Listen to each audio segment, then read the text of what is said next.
सोबत असेल जाणीव। रोखोक बातम्यांसाठी पाहत राहा जाणीव मराठी। होऊ द्या जाणीव। लाईक करा, शेअर करा आणि सबस्क्राईब करा आपल्या हक्काचे चॅनल जाणीव मराठी। ही अतिशय मनापासून स्वागत माननीय नामदार श्रीमंत छत्रपती शिवेंद्रसिंहराजे भोसले या संमेलनाचे स्वागताध्यक्ष आहेत। त्यांच्या हस्ते माननीय मुख्यमंत्री महोदयांचं आपण स्वागत करतो आहोत। त्यांनाही सातारच्या कंदी पेढ्यांचा हार आपण इथे घालतो आहोत।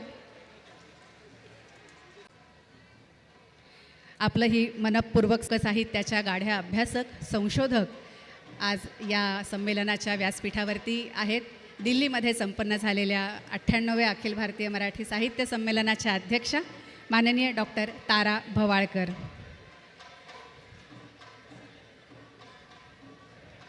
प्रशासकीय सेवेतून निवृत्त झालेले अधिकारी माननीय श्री विश्वास पाटील, मराठीतले हे सुप्रसिद्ध लेखक आहेत। पानिपत, रणांगण, महानायक, क्रांतीसूर्य, संभाजी, पांगिरा, चंद्रमुखी, झाडाझडती अशा अनेक साहित्यकृती त्यांच्याकडून लिहिल्या गेल्या आहेत। त्यांच्या काही कादंबरींचं हिंदीमध्येही भाषांतर झालं आहे आणि झाडाझडती या कादंबरीसाठी त्यांना साहित्य अकादमी पुरस्काराने गौरवण्यात आलेलं आहे। संमेलनाचे अध्यक्ष या नात्याने त्यांचंही मनपोळ्यामध्ये संयोजन संस्थांच्या वतीने स्वागताध्यक्ष या नात्याने माननीय बाबाराजे त्यांचं स्वागत करतात। पूर्वक स्वागत।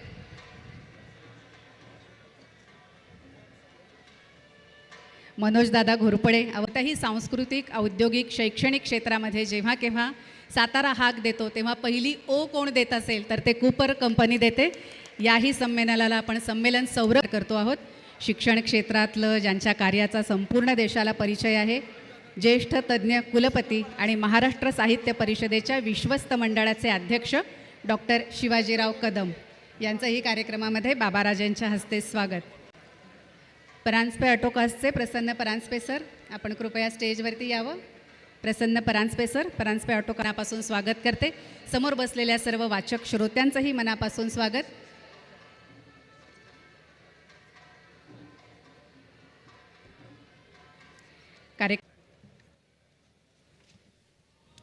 नमस्कार सातारकर, नमस्कार महाराष्ट्रातल्या आणि देशातून परदेशातून आलेल्या सर्व साहित्य रसिकांचं मी प्रथमतः मनापासून स्वागत करतो। या संमेलनाच्या उद्घाटनासाठी आलेल्या भारतीय पातळीवरच्या लेखिका आणि साहित्य अकादमी विजेता लेखिका डॉक्टर मृदुला गर्ग, व्यासपीठावर उपस्थित असलेल्या आमच्या दिल्ली संमेलनाच्या अध्यक्षा डॉक्टर तारा भवाळकर, या संमेलनाचे अध्यक्ष विश्वास पाटील, महाराष्ट्राचे लाडके मुख्यमंत्री आणि ज्यांनी शिवेंद्रराजेंचा योग्य सन्मान केला ते देवेंद्रजी फडणवीस यांचंही मी मनापासून स्वागत करतो।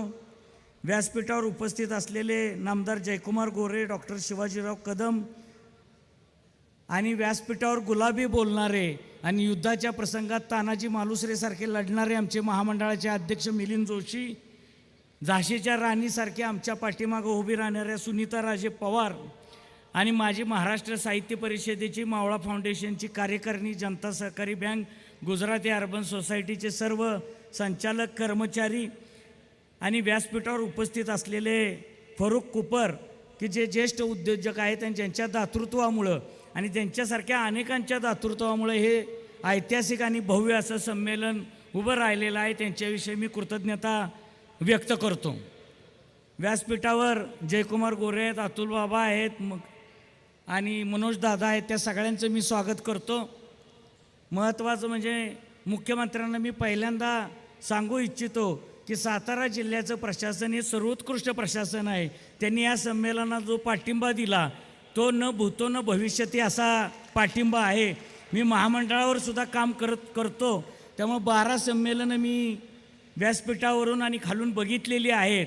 तर त्या संमेलनांमध्ये प्रशासनाचा अनुभव काही तितका चांगला राहिलेला नाही, पण सातारा जिल्हा प्रशासन म्हणजे जिल्हाधिकारी असतील, याशनी नागराजन असतील आणि जिल्हा पोलीस प्रमुख असतील, नगरपालिकेचे मुख्याधिकारी असतील, यांनी उत्तम साथ हे संमेलन साकारण्यासाठी दिलेले आहे।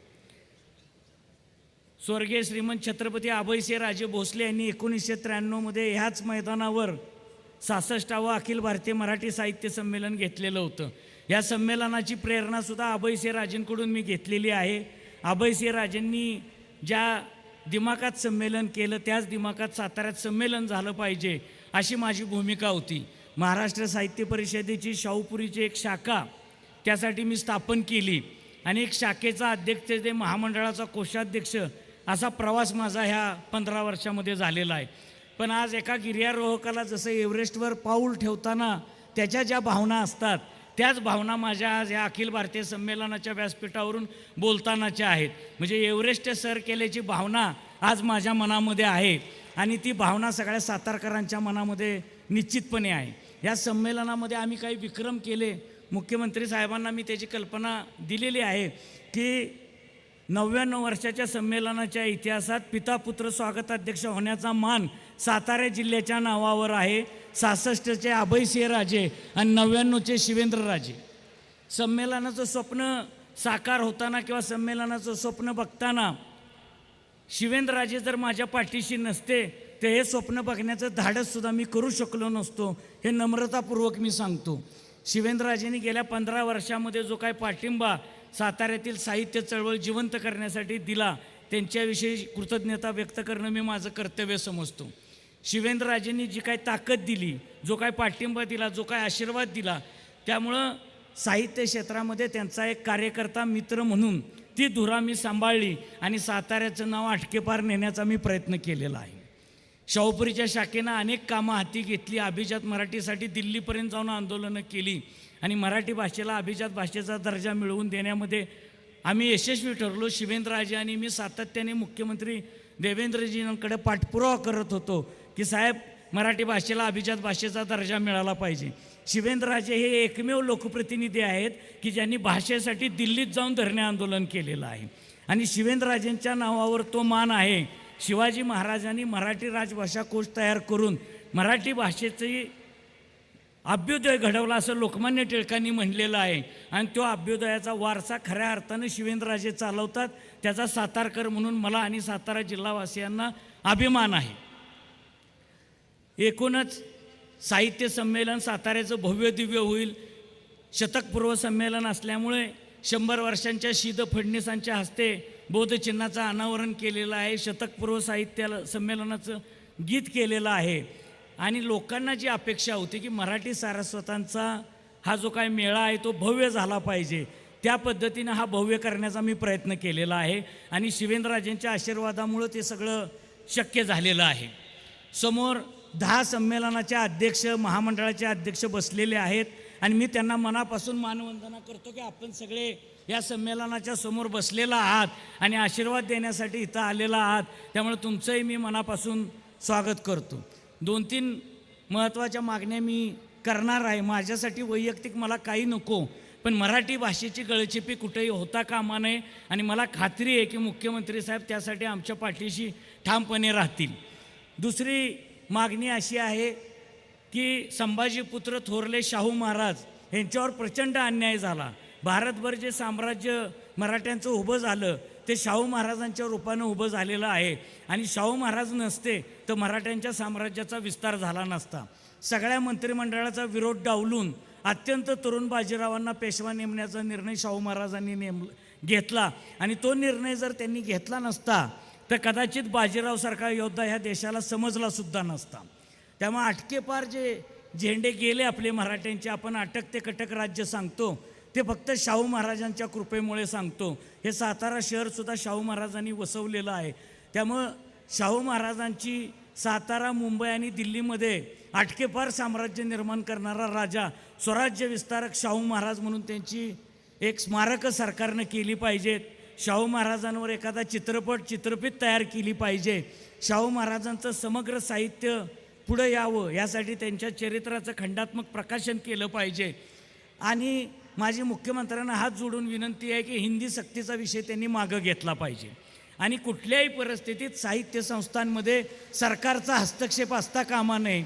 सरकारने त्यांचा विचार मांडावा, कुठल्याही पक्षाने त्यांचा विचार मांडावा.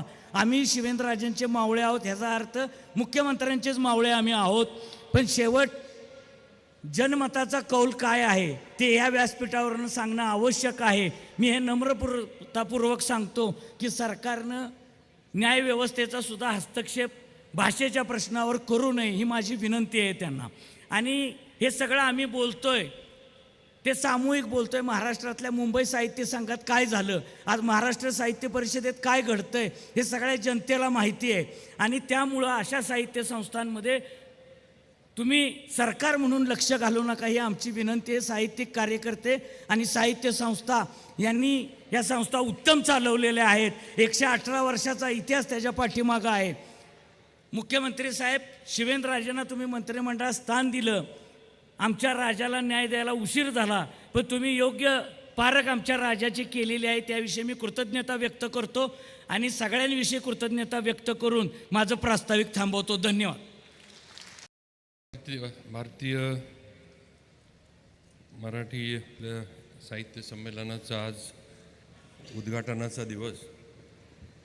या उद्घाटनाच्या कार्यक्रमाला उपस्थित असलेले आमचे नेते आणि महाराष्ट्राचे नेते मान्य नामदार श्री देवेंद्र फडणवीस साहेब मुख्यमंत्री, त्याचबरोबर माझे सहकारी मित्र मान्य नामदार जयकुमारजी गोरे ग्रामविकास मंत्री, त्याचबरोबर या संमेलनाचे अध्यक्ष मान्य विश्वास पाटील साहेब, त्याचबरोबर डॉक्टर मृदुला गर्ग ज्ञानपीठ पुरस्कार विजेत्या, डॉक्टर तारा भोळकर माजी अध्यक्ष, त्याचबरोबर प्राचार्य मिलिंद जोशी अध्यक्ष अखिल भारतीय मराठी साहित्य मंडळ, या साहित्य साताऱ्यात होणाऱ्या संमेलनाच्या कार्याध्यक्ष मान्य विनोद कुलकर्णी, ज्यांनी आम्हाला सहकार्य केलं ते भारतीय विद्यापीठाचे डॉक्टर शिवाजीराव कदम सर,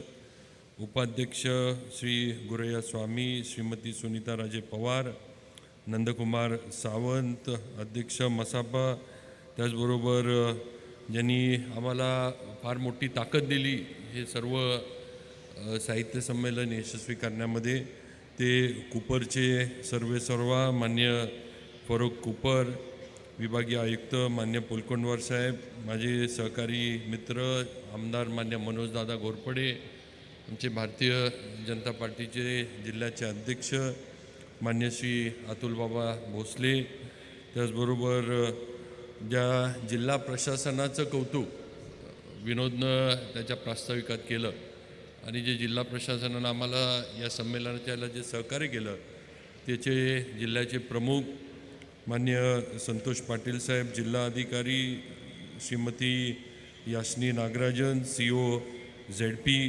त्याचबरोबर सातारचे SP मान्य तुषार जोशी साहेब, ज्यांची नुकतीच सातारा नगरीच्या नगराध्यक्षपदी महाराष्ट्रात 1 नंबरच्या मताधिक्यानं निवड झाली. ते सातारचे नगराध्यक्ष अमोल मोहिते आणि इतर सर्व ज्येष्ठ साहित्यिक, यापूर्वी झालेल्या संमेलनाचे सर्व संमेलन अध्यक्षसुद्धा इथं आहेत. त्यांचं पण मी मनापासून या ठिकाणी सातारमध्ये स्वागत करतो. उपस्थित सर्व माझे साहित्य रसिक बंधू भगिनी सगळ्यांना मी नमस्कार करतो. श्रीमंत छत्रपती शिवाजी महाराजांच्या पदस्पर्शानं पावन झालेला मराठा समाजाची 4थी राजधानी येथे होत असलेला हा 99वा अखिल भारतीय मराठी साहित्य संमेलनासाठी उपस्थित असलेल्या व्यासपीठावरील सर्व मान्यवरांचं आणि साहित्य रसिकांचं स्वागताध्यक्ष या नात्यानं मी या ठिकाणी स्वागत करतो. महाराष्ट्र साहित्य परिषद, शाहूपुरी शाखा आणि मावळा फाउंडेशन यांच्यातर्फे आयोजित साहित्य रसिकांचा हा कुंभमेळा आज आपल्या साताऱ्यामध्ये होत आहे. याचा आम्हा सर्वांना मनापासून आनंद आहे. आज साताऱ्यात होत असलेल्या साहित्य संमेलनात विनोद कुलकर्णी यांचा मोठा वाटा आहे. त्यांनी आणि त्यांच्या सहकाऱ्यांनी गेले अनेक महिने यासाठी घेतलेले कष्ट मी स्वतः पाहिलेले आहेत. संमेलनासाठी माझा सक्रिय पाठिंबा असला तरी त्यांनी घेतलेल्या कष्टांचं मोल आहेच हे आपण सर्वांनी लक्षात घेतलं पाहिजे. मी आणि विनोद कुलकर्णी आम्ही दोघांनी जे पाहिलेलं स्वप्न होतं त्या स्वप्नाची आज या उद्घाटन प्रसंगामधनं किंवा आजच्या कार्यक्रमातनं पूर्ती झाली आहे. याचा नक्कीच मला आणि विनोदला आम्हाला दोघांना पण आनंद आहे. कारण आम्ही अनेक वर्ष सातारला साहित्य संमेलनाचा संधी मिळावी हा प्रयत्न करत होतो आणि शेवटी हे 99 जे शतकपूर्व आपण म्हणतो आहे आणि त्यात सगळ्यात महत्त्वाचं म्हणजे मराठी भाषेला पंतप्रधानांनी दिलेला अभिजात भाषेचा दर्जा, त्याच्यानंतर होणारं हे पहिलं साहित्य संमेलन आहे. याचा पण आम्हाला सर्व संयोजकांना मनापासून आनंद आहे. मी खरं सांगू इच्छितो की मी काही साहित्यिक नाही, पण साहित्याचा उत्तम मी आस्वादक आहे हे नक्की. साहित्यानं माझ्यावर केलेले संस्कार राजकीय नेता आणि एक माणूस म्हणून मला घडवण्यात मोलाचे ठरलेत. आज या ठिकाणी साहित्य, कला, संस्कृतीचं पाठबळ देणाऱ्या माझ्या आजी राजमाता श्रीमंत छत्रपती सुमित्राराजे भोसले यांची आठवण येते. इतिहासाचे अभ्यासक शिवचरित्रकार बाबासाहेब पुरंदरे यांना शिवशाहीर ही पदवीही त्यांनीच दिली होती, हे सुद्धा या ठिकाणी मला नमूद करावं असं वाटतं. साहित्य संमेलनाच्या व्यासपीठावरून या वारशाचा उल्लेख मला आवश्यक वाटतो. आजींनंतर तोच वारसा माझ्या वडिलांनी सुरू ठेवला. माझे वडील श्रीमंत छत्रपती अभयसिंहराजे भोसले यांनी साताऱ्यात 66वे संमेलन घेतले होते. ते 1993च्या संमेलनाचे स्वागताध्यक्ष होते. आज तोच वारसा आणि तीच परंपरा मी पुढे नेण्याचा प्रयत्न करतो आहे. ज्याचा उल्लेख विनोदनं केला की एखाद्या वेळेस वडील आणि मुलगा हे एखाद्या वेळेस आमच्या कुटुंबाला नियतेनं दिलेला मान असावा असं म्हटलं तरी मला वाटतं काय चुकीचं होणार नाही. कारण याच ठिकाणी म्हणजे सगळे योगायोग आपण जर बघितले, याच ठिकाणी माझ्या वडिलांनी 66वं साहित्य संमेलन सर्वांच्या सहकार्यानं आणि विनोदसारखे त्यावेळेचे त्यांचे जे असणारे सहकार्य त्यांच्या बरोबरीनं पार पाडलं होतं. आज त्याच ग्राउंडवर, याच शाहू स्टेडियमवर आज आपण 99वे साहित्य संमेलन तेवढ्याच उत्साहामध्ये पार पाडतो आहे. आणि याच ठिकाणी माझ्या वडिलांनीसुद्धा स्वागताध्यक्ष म्हणून भाषण केलं होतं. आज तोच मान मला साहित्य परिषदेच्या माध्यमातून मिळाला. मला वाटतं हा एक विलक्षण योगायोग आहे आणि बरोबर 33 वर्षानंतर हा योग आम्हाला सातारकरांना मिळाला आहे. म्हणजे हा पण एक विलक्षण योगायोग आहे असं मला तरी वाटतं. कारण 66 आणि 99 जर आपण न्यूमरॉलॉजीमध्ये गेलो तर हा पण आकडा थोडा विचार करण्यासारखा आहे किंवा नियतीला काही याच्यातनं हे काही सांगू शकत नाही. पण जे माझ्या मनामध्ये वाटतं ते मी या ठिकाणी बोलून दाखवलं आहे. आज साहित्य सोनियांच्या खाणी असे संतश्रेष्ठ ज्ञानेश्वर महाराज म्हटले आहेत. या अशा सोनियांच्या खाणी आज साहित्यप्रेमींच्या रूपात आज येथे अवतरल्या आहेत. साताऱ्याचा इतिहास गौरवशाली आहे, वर्तमान समृद्ध आहे आणि भविष्यही आशादायी आहे हे मला आज अभिमानानं सांगावंसं वाटतं. कृष्णाकाठच्या या भूमीत उत्कट भव्यतेची यावेळी या समर्थ रामदासांच्या वचनाला कायम शीर्षावन मानलं. हे इतिहासाचं डोकावलं तर आपल्याला दिसतं. बुद्धकालाचा संदर्भ सांगणारी आगाशिवच्या डोंगरावरची लेणी, चालुक्य शिलाहार यांचं राज्य, त्यानंतर भामनी कालखंड असा इतिहास या मातीनं पाहिला आहे. 1663मध्ये छत्रपती शिवरायांनी साताऱ्याचा आणि परळीचा किल्ला जिंकून घेतला. कोल्हापूरच्या दुसऱ्या भोजराजाने 1190मध्ये बांधलेल्या अजिंक्य ताऱ्याने अनेक समर प्रसंग पाहिलेले आहेत.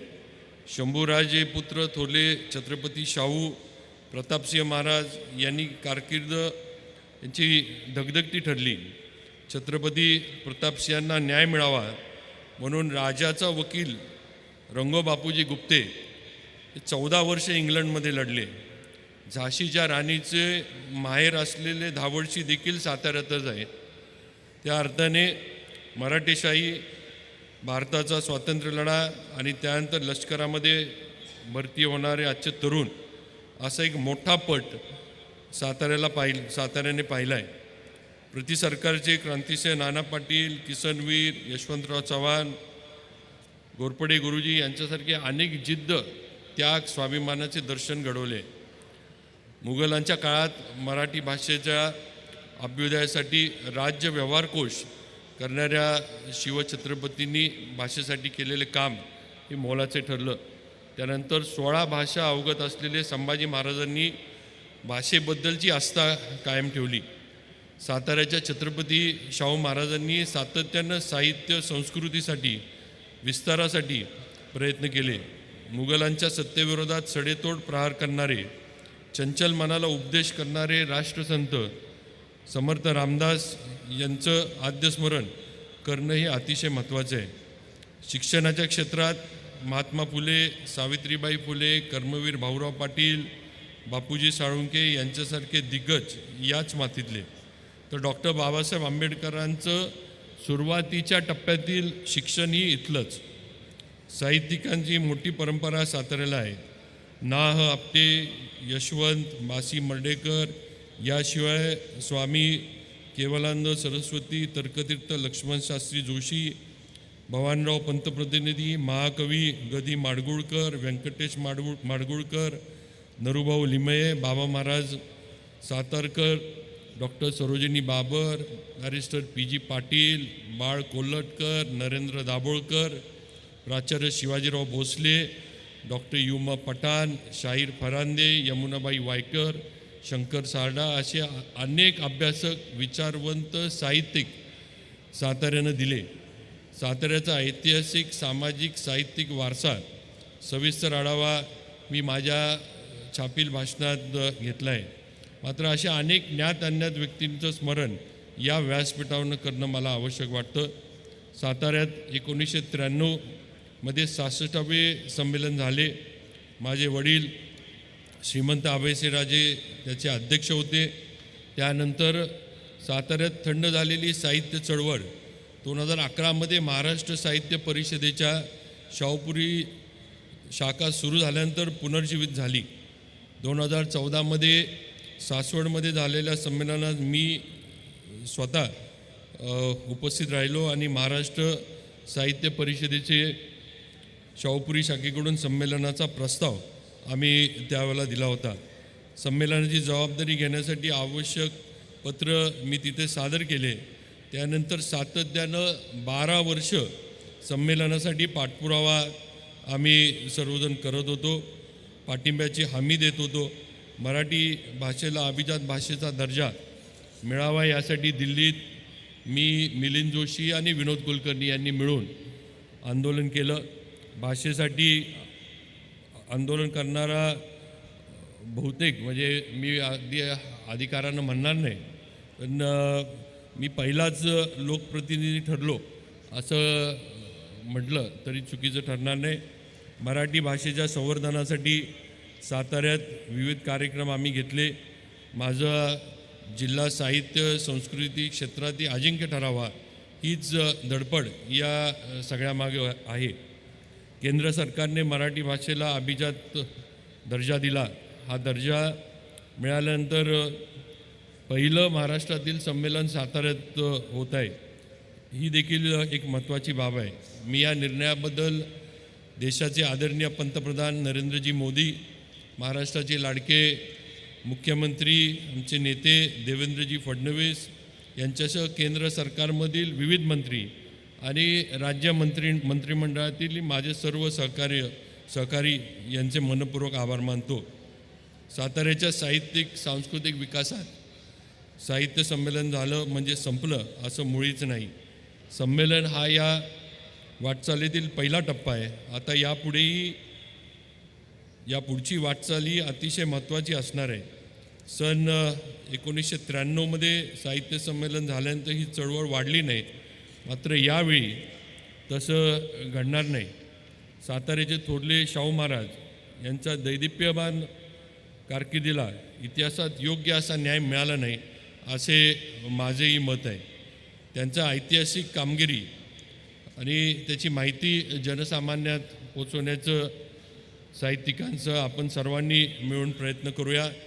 स्वराज्य रक्षक संभाजीपुत्र श्रीमंत छत्रपती शाहू यांचं भव्य स्मारक साताऱ्यात व्हावं अशी विनोद कुलकर्णी यांनी केलेली मागणी ही रास्त आहे आणि आमचा सर्व सातारकर म्हणून याला पाठिंबा आहे. शाहू महाराजांच्या जीवनावर खंडात्मक चरित्र प्रसिद्ध व्हावं, तसंच शाहू महाराजांच्या जीवनावर अनुदान देऊन दूरचित्रवाणी मालिकेची निर्मिती झाली पाहिजे अशी विनंती मी मुख्यमंत्र्यांना सुद्धा करू इच्छितो. पुणे ज्याप्रमाणे महाराष्ट्राची सांस्कृतिक राजधानी आहे त्याप्रमाणे भविष्यात साताराही सांस्कृतिक केंद्र व्हावं यासाठी माझा पुढाकार राहील. अनेक अडचणींवर मात करणारे महाराष्ट्र शाहूपुरी शाखेचे आणि मावळा फाउंडेशनचे मावळे आगामी काळातही भरीव कामगिरी करतील असा माझा विश्वास आहे. साताऱ्याच्या भविष्यासाठी केलेल्या या मागण्या माझ्या किंवा विनोद कुलकर्णी अशा एका दोघांच्या नाहीत, त्या समस्त सातारा जिल्हावासियांच्या मागण्या आहेत. शाहूंसोबत सातारचा विकास करणारे श्रीमंत छत्रपती प्रतापसिंह महाराज यांचंही स्मारक सातारमध्ये व्हावं. त्याचबरोबर अभिजात मराठीच्या संवर्धनासाठी विनोद कुलकर्णी आणि आयोजक संस्थांकडून आयोजित उपक्रमांना माझा यापुढे कायम पाठिंबा राहील. 21व्या शतकातील पहिली 25वी संपली आहे. पुढची 25वी मराठी भाषेचा अभिजात दर्जा टिकून राहण्यासाठी प्रयत्न करणारी ठरावी असा निर्धार आज या व्यासपीठावरून मी करू इच्छितो. रसिको, साताऱ्याचा पाहुणचार कंदी पेढ्यांसारखा गोड आहेच, पण या गोडव्यामागे संघर्षाची धार आहे. अनंत आमची ध्येयशक्ती, अनंत आमच्या आशा हे ब्रीद घेऊनच आम्ही या संमेलनाचं आयोजन केलं आहे. आयोजनात काही उणिवा राहिल्या असतील तर त्या आमच्या मर्यादा म्हणून पदरात घ्याव्यात. साहित्य शारदेच्या दरबारात आपण सर्व समान आहोत. येथून जाताना केवळ आठवणी घेऊन जाऊ नका, तर मराठी भाषेच्या संवर्धनासाठी एक नवा विचार आणि जिद्द घेऊन जा. साहित्याची ही पालखी आपण सर्व मिळून पुढे नेऊया. जो जे वांछिल तो ते लावो प्राणीजात या पसायदानाच्या ऊर्जेसह मी माझे शब्द संपवतो. जय हिंद, जय महाराष्ट्र, जय राजधानी सातारा. पुस्तकांसाठी आजही जागाच नाही आहे. अशा कट्ट्यापर्यंत पोहोचू दे जिथे तरुणाईचे हात स्क्रोल करण्यामध्ये गुंतलेले आहेत. अशा मनापर्यंत पोहोचू दे जिथे विचारांचे गोंधळ आहेत. आणि अशा समाजापर्यंत पोहोचू दे जिथे सतसत विवेक हरवला आहे. हे सारं घडलं तर हा उत्सवी दीप समाज मन उजळवून टाकेल. आणि जाणता भान असलेला समाज जेव्हा दीपज्योती नमोस्तुते म्हणेल, तेव्हा या दीपाला आणि संमेलनाला नव्या वर्षाची नवी झळाळी प्राप्त होईल या इच्छे. हिंदवी स्वराज्याचे सरसंस्थापक छत्रपती शिवरायांना मानाचा मुजरा करतो. भारतीय राज्यघटनेचे शिल्पकार भारतरत्न डॉक्टर बाबासाहेब आंबेडकर यांना मानवंदना अर्पित करतो. 99व्या अखिल भारतीय मराठी साहित्य संमेलनामध्ये मंचावर उपस्थित असलेले या संमेलनाचे स्वागत अध्यक्ष राज्याचे सार्वजनिक बांधकाम मंत्री सन्माननीय शिवेंद्रसिंह राजे भोसलेजी, आमचे दुसरे सहकारी जयकुमार गोरेजी, ज्यांच्या हस्ते या साहित्य संमेलनाचं उद्घाटन आपण केलं, त्या ज्येष्ठ साहित्यिक डॉक्टर मृदुला गर्ग, या साहित्य संमेलनाचे अध्यक्ष आणि ज्यांचा उल्लेख नेहमी मी माझे लाडके लेखक म्हणून करतो असे माननीय विश्वास पाटीलजी,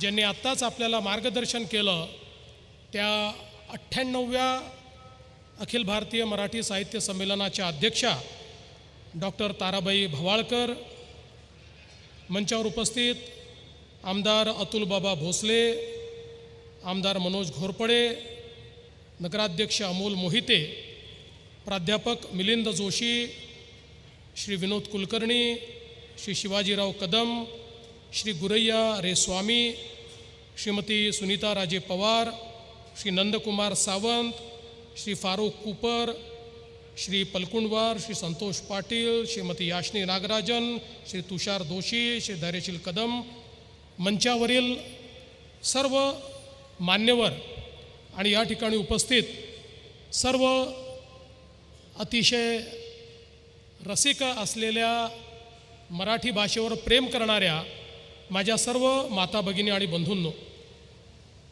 आत्ता नुकताच या ठिकाणी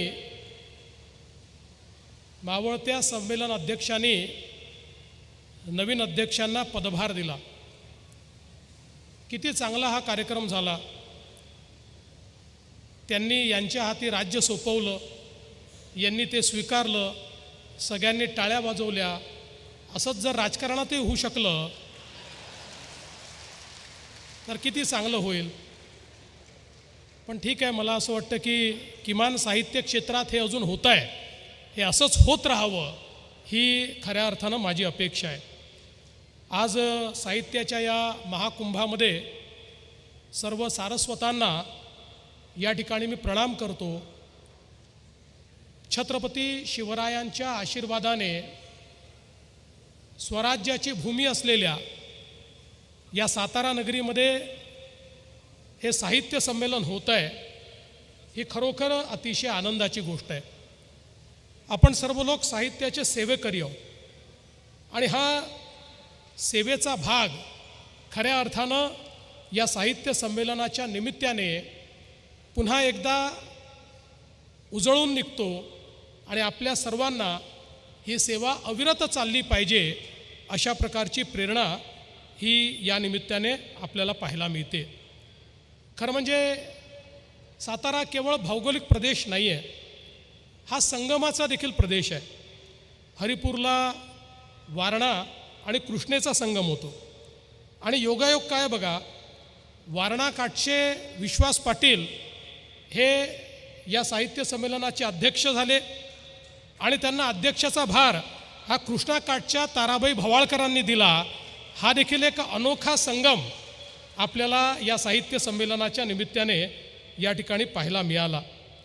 खरं तर हा संगम हा एक प्रकारे परंपरेचा आणि आधुनिकतेचा संगम आहे, अनुभवांचा आणि विचारांचा संगम आहे, इतिहासाचा आणि वर्तमानाचा संगम आहे. आणि म्हणूनच मला असं वाटतं की खऱ्या अर्थानं अशा प्रकारचा संगम हीच आपल्या संस्कृतीची ओळख देखील आहे. अध्यात्म, तत्त्वज्ञान आणि सामाजिक जीवनात संगम हेच आपल्या संस्कृतीचं ब्रीदवाक्य राहिलेलं आहे. आणि म्हणूनच आपण जगातले जेवढे आक्रमणं झाली ती सगळी आक्रमणं पचवत त्या आक्रांत्याच्या संस्कृतीतलंही जे चांगलं आहे ते या ठिकाणी अनुसरून आपल्या संस्कृतीला अबाधित ठेवण्याचं काम केलं. म्हणजे ज्या प्रकारे कोयना कृष्णेत मिळते, वारणा कृष्णेत मिळते, यमुना गंगेत मिळते, अशा अनेक नद्या वेगवेगळ्या येतात आणि शेवटी एक नदीचं पात्र तयार होतं. तशाच प्रकारे विचारांची जी काही आपली संस्कृती आहे ती त्या एका नदीसारखी आहे की ज्याच्यामध्ये खूप विविध प्रकारचे विचार अनेक वेळा एकमेकाला परस्पर विरोधी अशा प्रकारचे विचार देखील हे व्यक्त होत असतात.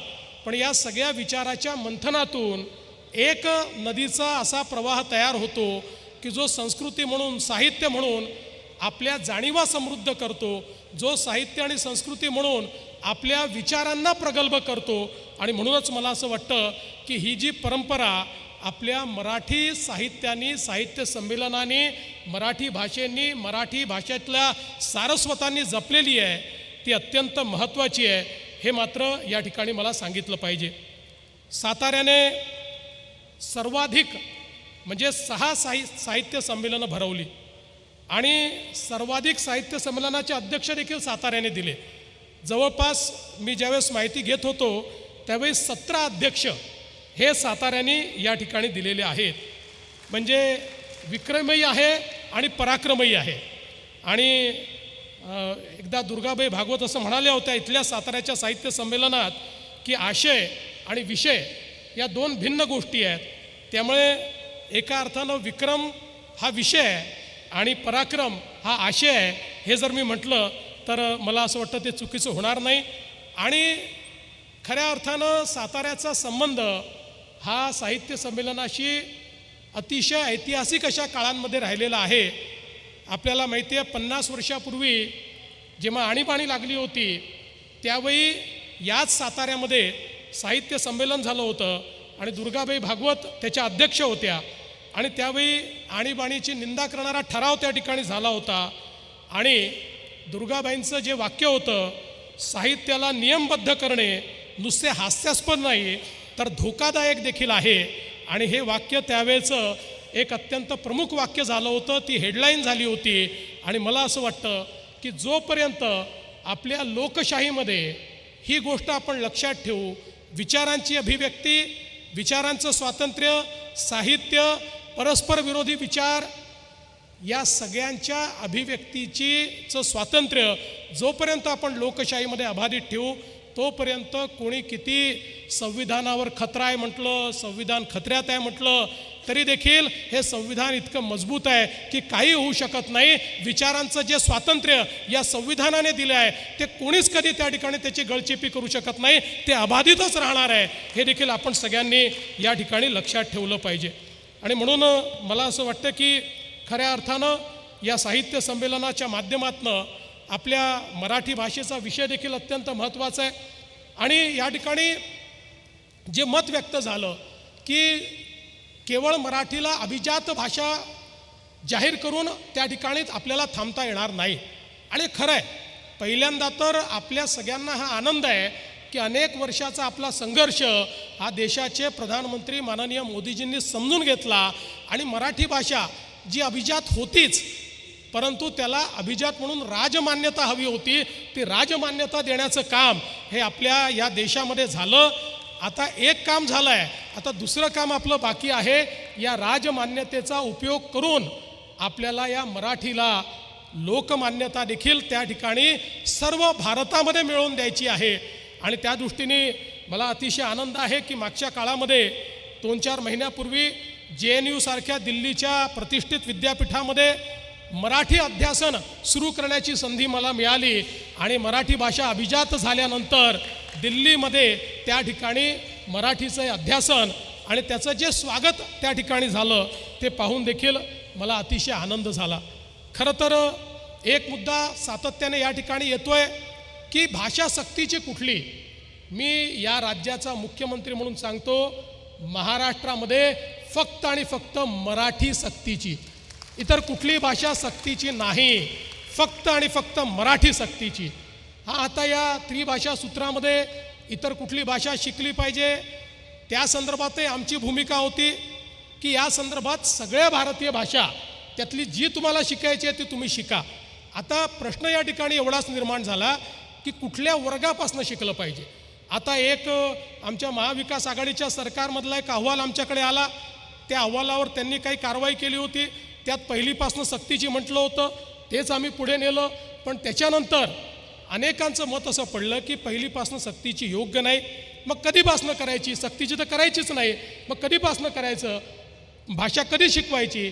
तर या संदर्भात आता आपण नरेंद्र जाधवांची एक समिती तयार केलेली आहे. त्यांना सगळ्या क्षेत्रातल्या लोकांची, सगळ्या एक्सपर्टची, साहित्यिकांची चर्चा करायला सांगितलं आहे. आणि मला त्यांनी त्या ठिकाणी सांगितलं आहे की त्यांचा अहवाल अंतिम टप्प्यामध्ये आहे. तो अहवालही महाराष्ट्रासमोर मांडू आणि त्यानंतर त्या संदर्भात उचित निर्णय घेऊ.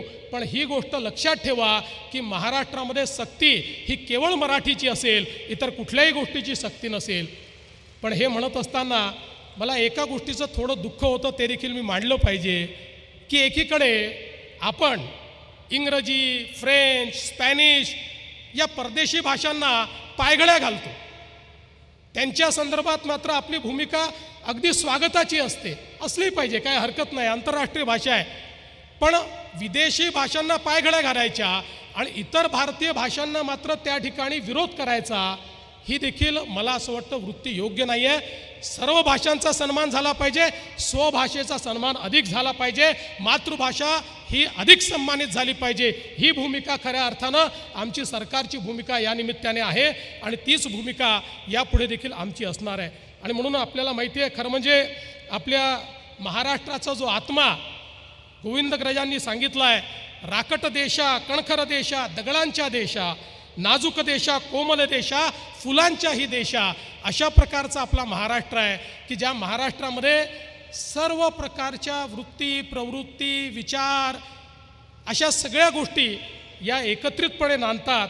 आणि मला असं वाटतं की प्रत्येक व्यक्ती आपला विचार हा ठामपणे या ठिकाणी मांडतो आणि त्यातनं एक विचार मंथन होत असतं. आज मला अतिशय आनंद आहे की या अखिल भारतीय साहित्य संमेलनाचं अध्यक्षपद हे विश्वास पाटील यांच्यासारख्या एका अतिशय चांगल्या साहित्यिकाला, की ज्यांनी खूप विचार प्रवर्तक आणि मोठ्या प्रमाणात संशोधन करून आपलं साहित्य लिहिलेलं आहे. आणि खऱ्या अर्थानं मी तर यापूर्वीही माझ्या अनेक मुलाखतीमध्ये सांगितलेलं आहे की ते माझे अतिशय आवडते लेखक आहेत. कारण ज्या वयामध्ये मी त्यांचं पानिपत वाचलं आणि त्याचा एक मोठा परिणाम हा माझ्याही जे काही इतिहासाची समज होती त्या समजुतीवर हा मोठ्या प्रमाणात त्या ठिकाणी झाला होता. आणि मला असं वाटतं की अशा प्रकारचे एक अतिशय सिद्धहस्त लेखक, एक साहित्यिक, एक संशोधक की ज्यांनी या ठिकाणी त्यांची पुस्तकंही बघा, त्यांनी पानिपत हे मराठी मातीला अर्पण केलं, त्यांनी महानायक हे आपल्या गुरूंना आणि गुरुजनांना त्या ठिकाणी खऱ्या अर्थानं ते अर्पित केलं. अशा प्रकारचा एक मोठा विचार ज्यांच्या ठायी आहे. आपल्याला माहिती आहे की ज्ञानेश्वर माऊलींनी देखील ज्ञानेश्वरीचं श्रेय हे आपल्या गुरूंना त्या ठिकाणी दिलेलं होतं. त्यामुळे तोच विचार हा पुढे नेण्याचं काम ते करतायत. खरं म्हणजे आमच्या मराठी साहित्यामध्ये, मराठी साहित्याला सर्वाधिक समृद्ध जर कोणी केलं असेल तर ते आमच्या वारकरी साहित्याने केलं आहे, आमच्या वारकरी विचारांनी केलं आहे, आमच्या वारकरी संप्रदायानं, आमच्या संतांनी या मराठीला खूप मोठ्या प्रमाणात त्या ठिकाणी समृद्ध केलं आहे. आणि म्हणूनच मला असं वाटतं की ही जी काही आमची मराठी आहे ही जोडणारी भाषा आहे. आम्ही मराठी आहोत म्हणून एकजूट आहोत, आमच्या मराठीमध्ये वैविध्य आहे. आणि मला असं वाटतं की ही जी काही आपली संत साहित्य आहे, या संत साहित्याने मराठी जनांना एकत्रित करण्याचा एक मोठं कार्य केलं आहे. कारण ज्या काळामध्ये आमच्या या संपूर्ण मराठी मुलखामध्ये आम्ही छोट्या छोट्या गोष्टींवर जाती पाती धर्मावर विभाजित होतो, भाषांवर विभाजित होतो किंवा छोट्या छोट्या गोष्टींवर विभाजित होतो, त्यावेळी या सगळ्या संतांनी आम्हाला एकत्रित करण्याचं काम केलं. ज्ञानेश्वर माऊलींनी संस्कृतमधलं तत्त्वज्ञान हे मराठीमध्ये आपल्याला सोपं करून सांगितलं. संत नामदेवांनी भक्तीला एक सामाजिक आशय दिला. संत एकनाथांनी आपल्याला समन्वय शिकवला. जगद्गुरू तुकाराम माऊलींनी अन्यायाविरुद्ध आपल्याला निर्भीड अशा प्रकारचे शब्द दिले. संत चोखामळा, जनाबाई, सोराबाई यांनी अध्यात्म हे ग्रंथात नाही तर ते जगण्यात आहे असा संदेश आपल्याला दिला. आणि म्हणूनच खऱ्या अर्थानं मराठी ही केवळ भक्तीची भाषा नाही आहे तर ती मानवी मूल्यांची भाषा आहे. आणि म्हणूनच एवढं मोठं साहित्य हे सातत्याने या ठिकाणी मराठीमध्ये तयार होत असतं. आणि तुकाराम महाराजांनी आपल्याला हे देखील सांगितलं आहे, शब्देची स्वर्ग नरक दाविती. शब्दात एवढी शक्ती आहे की शब्द हे आपल्या जीवनाचा स्वर्गही करू शकतो आणि आपल्या जीवनाला त्या ठिकाणी नरकातही घालू शकतो. आणि खऱ्या अर्थानं मराठीचा अभिमान तर आपल्याला कोणी शिकवला असेल तर आत्ताच ताराबाईंनी सांगितलं, तो आपल्याला छत्रपती शिवरायांनी शिकवला आहे की ज्या काळामध्ये स्वराज्याची निर्मिती झाली त्यावेळी स्वराज्य, स्वधर्म, स्वभाषा या सगळ्या गोष्टीचा जाज्वल्य अभिमान हा छत्रपती शिवरायांनी आपल्याला शिकवला. आणि हा अभिमान शिकवत असताना त्यावेळी जे आक्रमण मराठीवर झालं होतं ते आक्रमण दूर करण्याकरता खऱ्या अर्थानं एक अत्यंत महत्त्वाचा राजव्यवहार कोश हा छत्रपती शिवाजी महाराजांनी तयार केला. ज्या व्यवहार कोशाने फारसी किंवा अरबी असे जे शब्द आमच्या मराठीमध्ये शिरले होते ते शब्द बाजूला करून एक प्रमाण अशा प्रकारच्या मराठीचा राजव्यवहार कोश हा छत्रपती शिवरायांनी आपल्याला दिला. त्यामुळे हा जो काही मराठीचा अभिमान छत्रपती शिवरायांनी आपल्याला दिलेला आहे तो आपण कधी विसरू शकत नाही. आणि त्यानंतर अनेक मराठीच्या सारस्वतांनी या मराठीला फुलवण्याचं काम केलं. आणि म्हणूनच मला असं वाटतं की आज हा अभिमान जोपर्यंत चंद्र आणि सूर्य आहे तोपर्यंत आपला अभिमान अशाच प्रकारे कायम राहील आणि मराठीची सेवा आपण करत राहू. आणि मी निश्चितपणे सांगू इच्छितो की या सगळ्या कामामध्ये साहित्यिकांचे कार्यच आहे की समाजाला दिशा देणं. साहित्याची निर्मिती ही मनोरंजनाकरता नाही आहे. साहित्याची निर्मिती समाजाच्या जाणीवा या विस्तारित झाल्या पाहिजे याकरता साहित्याची निर्मिती होत असते. आणि म्हणून कधी टीका झाली, कधी गौरव झाला, कधी कोणी काही त्या संदर्भात बोललं तरी त्याचं कुठलंही वाईट वाटून घेणाऱ्यांपैकी आम्ही नाही. तर आम्हाला असं वाटतं की मी स्वतःबद्दल तरी सांगू शकतो की मला असं वाटतं की या ठिकाणी जर एखादी टीका झाली आणि ती टीका जर योग्य असेल तर त्यातनं आपल्याला सुधारण्याचा एक मार्ग दिसतो आणि त्या मार्गाने पुढे जाण्याचा प्रयत्न हा आपण नेहमीच केला पाहिजे. आपल्याला सगळं समजतं अशा मूर्खांच्या नंदनवनात वावरणारा मी नाही आणि असं कोणी वावरू नये असं समजणाऱ्यांपैकी मी आहे. आणि म्हणून मला असं वाटतं की प्रत्येक साहित्य संमेलन हे कुठेतरी एक दिशादर्शक अशा प्रकारचं साहित्य संमेलन असतं. त्यातलं अध्यक्षीय भाषण जे आहे त्या भाषणातनं एक पुढच्या वर्षीची एक चांगली दिशा ही आपल्याला त्या ठिकाणी मिळत असते. आणि मला विश्वास आहे की अशाच प्रकारचं मार्गदर्शन या साहित्य संमेलनाच्या माध्यमातून देखील होत राहील. आणि मगाशी एक विषय आला की आमच्या संस्थांमध्ये कुठेही हस्तक्षेप होऊ नये. आम्ही कधी हस्तक्षेप केलाही नाही, आम्ही कधी हस्तक्षेप करणारही नाही, आम्हाला कुठला त्याच्यामध्ये इंटरेस्टही नाही. कुठलाही राजकीय हस्तक्षेप कुठल्याही संस्थेमध्ये जोपर्यंत देवेंद्र फडणवीस मुख्यमंत्री आहे तोपर्यंत होणार नाही. आम्हाला राजकीय हस्तक्षेप साहित्यात करायचा नाही आणि साहित्यिकांनी राजकारणात जरूर यावं पण साहित्याच्या क्षेत्रात राजकारण आणू नये एवढीच अपेक्षा ही साहित्य क्षेत्राकडनं मी या ठिकाणी करतो. आणि हे अतिशय सुंदर संमेलन या ठिकाणी बाबाराजे आपल्या नेतृत्वात मावळा फाउंडेशन असेल आणि आपले साहित्य मंडळ असेल आणि ज्या वेगवेगळ्या संस्था आहेत या संस्थांनी मिळून या ठिकाणी आयोजित केलं त्याबद्दल आपले अतिशय मनापासून आभार मानतो. या साहित्य संमेलनामध्ये आपण मला निमंत्रण दिलं त्याबद्दल देखील आपले आभार मानतो. खरं म्हणजे आपल्या सर्वांना माहिती आहे की मी मंचावर बसून कधी मोबाईलवर बोलत नाही पण आज आपण पाहिलं असेल मी सारखा मोबाईलवर बोलत होतो त्याबद्दल आपली माफी याकरता मागतो की आज महानगरपालिकेच्या निवडणुकीचा फॉर्म परत घेण्याचा शेवटचा दिवस आहे आणि सगळीकडे सगळ्या पक्षांमध्ये इतकी बंडखोरी आहे की त्या सगळ्यांची मनधरणी केल्याशिवाय ते फॉर्म परत घेत नाहीत. त्यामुळे तुम्ही या ठिकाणी सगळे लोक भाषण करत असताना मधूनमधून जे मी बोलत होतो त्या कार्यकर्त्यांना विनंती करत होतो अरे बाबा फॉर्म परत घे. त्यामुळे मी थोडी ही दृष्टता केली आणि या ठिकाणी फोनवर बोललो त्याबद्दल आपल्या सर्वांची मी क्षमा मागतो. आणि मात्र मी तसा बहुश्रुत आहे त्याच्यामुळे फोनवर बोलतानाही इथे काय बोलणं चाललं होतं याच्याकडे माझं पूर्ण लक्ष होतं हे देखील या निमित्ताने सांगतो. आपल्या सर्वांचे अतिशय मनापासून आभार मानतो आणि माझे 2 शब्द संपवतो. धन्यवाद. जय हिंद, जय महाराष्ट्र.